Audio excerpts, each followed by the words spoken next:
Hi, it's Dr. Dean Kane. Welcome back. So I continue my evolution of photo sculpture. It's a modular style with very bold colors, whimsical style, all made centrally from a flower, in this particular case a rose. The name of the piece is Annie Rose, and after my mother-in-law.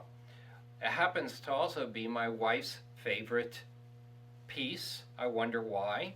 And it's made with hundreds of petals that have been painted with acrylic paint, lacquered in style. It's a new project style which is weaving aluminum mesh that has been painted from underneath a surface of water. These I call skins.